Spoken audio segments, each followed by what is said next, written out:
말씀 여러분 안녕하세요. 하루 5분 하나님의 말씀에 심기는 매일 성경 묵상의 시간입니다.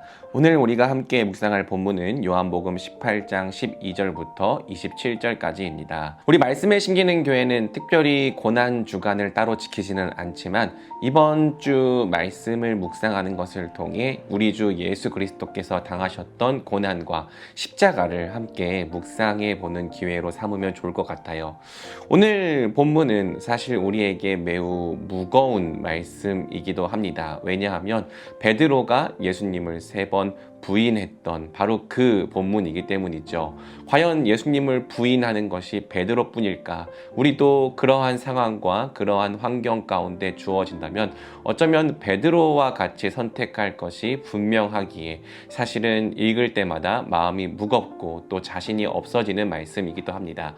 그럼에도 불구하고 함께 오늘 본문을 통해서 우리에게 주시는 말씀과 은혜를 함께 생각해 보길 원합니다. 오늘 본문에서 베드로는 닭이 울기 전에 총 3번 예수님을 부인합니다. 베드로는 자신이 죽기까지 예수님을 따라가겠다고 호언장담했습니다. 어쩌면 그는 그 말을 지키기 위해서 예수님이 잡혀가시는 그곳까지 따라갔을 거예요. 그러나 그의 호언장담은 막상 그의 현실 속에 위기가 닥치자 지킬 수 없는 말이 되고 말았습니다.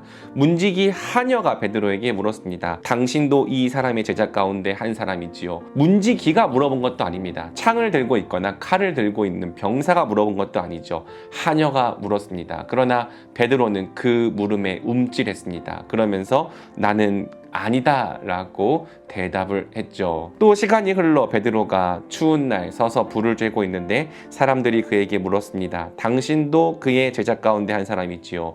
베드로는 또 아니다 라고 대답했습니다. 대제사장의 종 가운데 한 사람이 베드로에게 말했습니다. 당신이 동산에서 그와 함께 있는 것을 내가 보았는데 그러시오? 베드로는 부인했죠. 다른 복음서를 보면 베드로가 저주하는 말까지 내뱉으며 나는 예수님을 모른다 부인했음을 우리가 알 수 있습니다.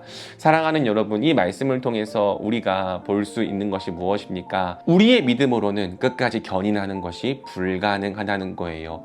어쩌면 우리의 믿음이 충만할 때, 성령으로 충만할 때 우리는 어떠한 고난과 환경이 찾아올지라도 예수님을 끝까지 믿는 것이 가능할 것 같다는 생각이 듭니다. 하지만 막상 예수님으로 말미암아 고난이 찾아올 때, 실질적인 불이익과 박해가 찾아올 때 우리는 그 믿음을 지키지 못합니다. 만약 믿음을 지키고 끝까지 견디고 인내하는 것이 우리 자신의 자원에서 말미암는 일이었다면 우리 중에서 아무도 그것을 지킬 수 있는 자가 없는 것이죠. 우리의 믿음, 우리의 능력으로 구원받는 것이 아닙니다. 사실 우리는 모두 예수님을 따를 자격이 없는 죄인들입니다.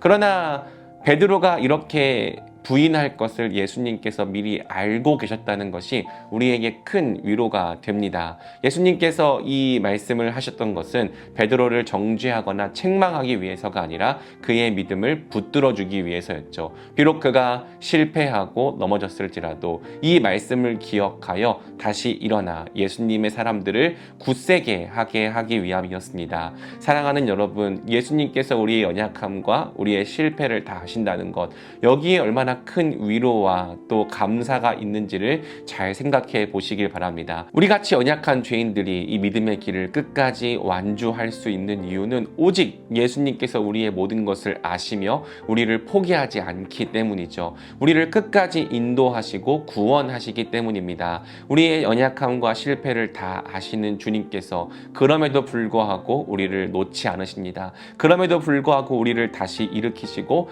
그럼에도 불구하고 우리를 그분께로 이끌어 가십니다. 바로 이 은혜와 사랑이 있기 때문에 우리는 믿음으로 끝까지 이 길을 완주하고 견인할 수 있는 거예요. 바라기는 오늘 저와 여러분의 삶 가운데 믿음으로 끝까지 인내하게 하시는 견인의 은혜가 넘치도록 부어지기를 주님의 이름으로 축복합니다. 예수님은 부당한 신문을 당합니다. 그분은 처음부터 끝까지 자신에 대하여 숨기신 적이 없죠. 나는 드러내놓고 세상에 말하였소. 나는 언제나 모든 유대 사람 사람이 모이는 회당과 성전에서 가르쳤으며 아무것도 숨어서 말한 것이 없소. 그런데 어찌하여 나에게 묻소? 예수님은 빛이십니다. 빛이시기 때문에 그분은 모든 진리를 밝히 드러내십니다. 사람들이 그분을 믿지 않는 이유는 예수님께서 그 진리를 감추고 숨기셨기 때문이 아니라 오직 그들이 듣기를 거부했기 때문이죠. 경비병 중 한 사람이 대제사장에게 그게 무슨 말버릇이냐라고 하면서 예수님을 손바닥으로 때립니다. 예수님은 이렇게 말씀하시죠. 내가 한 말에 잘못이 있으면 잘못되었다는 증거를 대시오. 그러나 내가 한 말이 옳다면 어찌하여 나를 때리시오. 이 말에 제사장들은 아무 말도 할 수 없었습니다. 여러분, 세상이 참 그렇습니다. 세상은 옳은 말을 듣는 것이 아니라 듣고 싶은 말을 듣습니다. 옳은 것을 선택하는 것이 아니라 자기가 선택하고 싶은 것을 선택하죠. 자기가 듣고 싶은 말을 듣기 원했던 사람들에 의해 또 옳은 것이 아니라 내 욕심과 내 욕구대로 선택하기를 원했던 사람들에 의해 의인이신 예수님은 죄인으로 정죄되셨습니다. 채찍에 맞으셨고 십자가에 달리셨습니다. 사람들이 어둠이기 때문에 빛이신 예수님을 거부했습니다. 사랑하는 여러분, 어쩌면 우리 안에 어둠이 있을 때, 우리 안에 죄가 있을 때 예수님에 대해서 그렇게 반응할지도 모릅니다. 예수님의 말씀을 알지만 순종하기를 거부하고 알기를 거부하고 또 그분께 나아가기를 거부하는 불순종과 반역이 우리 삶 가운데 있을 수 있는 것이죠.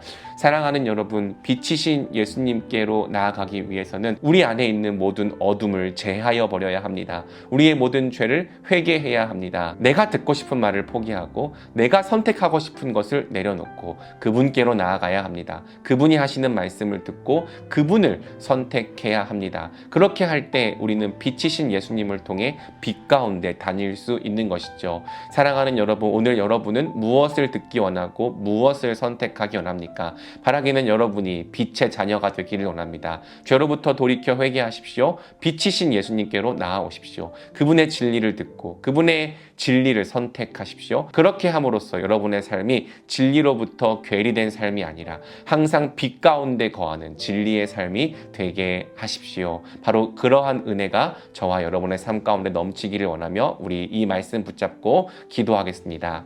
사랑해 주님 감사합니다. 베드로를 볼 때 참 우리의 마음이 무겁습니다. 우리도 베드로와 마찬가지입니다. 어쩌면 베드로보다도 못한 사람일 수도 있습니다. 예수님의 이름으로 말미암아 고난과 어려움을 찾아올 때 그 믿음을 지키지 못하고 그 믿음으로 끝까지 완주하지 못하는 죄인들이 바로 저희들입니다. 그러나 성경에 우리의 구원이 우리의 능력과 우리의 의지에 달린 것이 아님을 알게 하여 주셔서 감사합니다. 우리를 붙잡으신 예수님, 우리 중 한 명도 잃어버리지 않으실 거라고 약속해 주신 예수님, 그 예수님께 우리가 소망을 둡니다. 주님, 오늘도 우리가 믿음 가운데 거하게 하여 주시옵소서. 어떠한 순간에도 예수님 안에 거하게 하여 주시옵소서. 내가 듣고 싶은 말, 내가 원하는 선택을 따르는 자들이 아니라 정말 예수님의 빛이신 그 진리의 말씀, 그 진리의 길을 듣고 선택하는 자들이 되게 하여 주시옵소서. 이로써 우리의 삶이 빛이신 예수님 안에서 빛으로 걸어가게 하여 주시옵소서. 오늘도 우리 말씀이들의 삶 가운데 하나님께서 비춰주시는 빛이 찬란하기를 간절히 원하오며 이 모든 말씀 우리 주 예수 그리스도의 이름으로 기도드립니다.